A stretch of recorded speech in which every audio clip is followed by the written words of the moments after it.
agama dan budaya sebagai fondasi mencerahkan Indonesia. Sekarang ini mau dibenturkan antara agama dengan budaya. Kalau orang beragama berarti dia meninggalkan budaya. Kalau orang berbudaya berarti dia sudah tidak beragama. Maka malam ini kita betul-betul diperlihatkan bahwa antara agama dengan budaya bukanlah sesuatu yang perlu dibenturkan.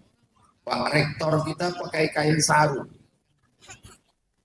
Saya waktu kuliah di Mesir, ketika jadi mahasiswa baru, dikasih tahu sama senior-senior, nanti jangan pakai sarung. Kenapa begitu?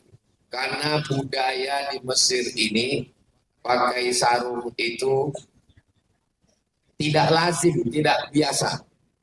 Tapi sebaliknya, kalau di Indonesia pakai sarung itu menunjukkan bahwa kita adalah santri.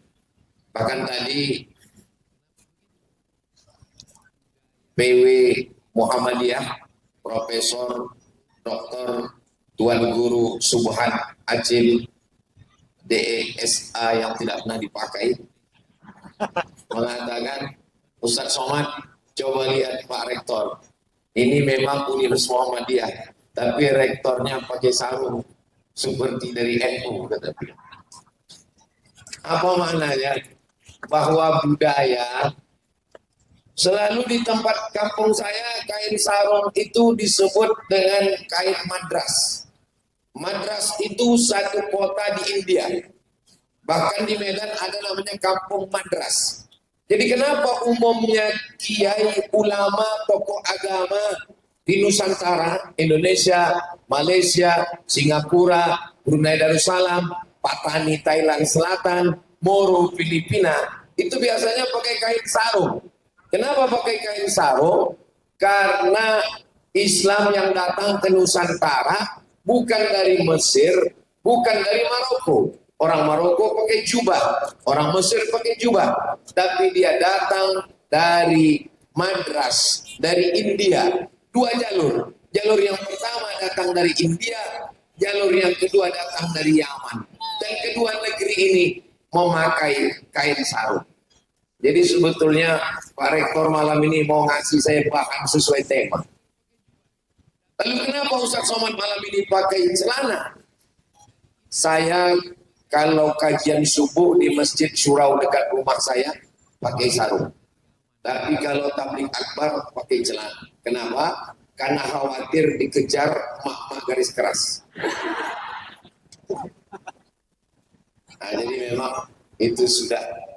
Jadi kalau ada orang yang mententangkan, maka sesungguhnya dia tidak belajar bagaimana ketika Islam datang.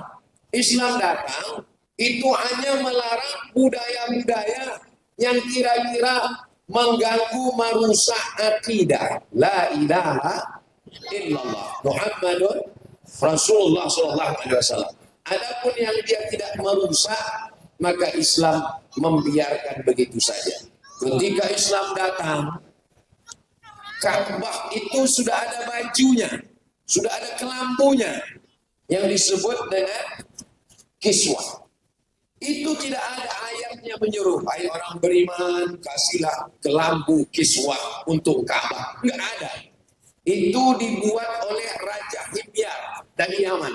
Dia bernazar, nanti kalau saya menang perang, maka Ka'bah ini akan saya kasih baju kelambu yang terbuat dari sutra. Kabarnya harga kelambunya itu 17 miliar.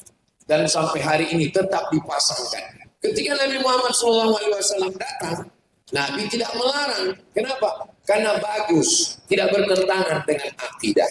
Begitu juga kita ada tradisi, kalau anak kita lahir, 7 hari kita sembelihkan kambing, yang disebut dengan akikah. Kullu mauludin rahinatun bi aqiqatihi. Setiap anak yang lahir itu tergadai dengan akikahnya. Bagaimana cara menebus anak yang tergadai? Tusbahu anhu yawma sabi'ihi. Sembelihkan kambing hari ke-7. yuhlaku, cukur rambutnya, wa yusamma, kasih nama yang bagus-bagus. Setelah sembelih kambing, cukur rambut, kasih nama. Di antara nama yang paling bagus itu adalah nama yang dinisbatkan kepada Allah Subhanahu wa taala. Abdullah, Abdurrahman, Abdul Wahab, Abdul Somad. Sama-sama kita hormati Bapak Rektor Dr. Andus Abdul Wahab MAG. Ini sebetulnya secara kode etik ini, mohon maaf, sesama Abdul dilarang saling mendahului. Beliau mengucapkan selamat, memberikan kata-kata tarhib. Mudah-mudahan kita semua benar-benar menjadi hamba Allah, insya Allah.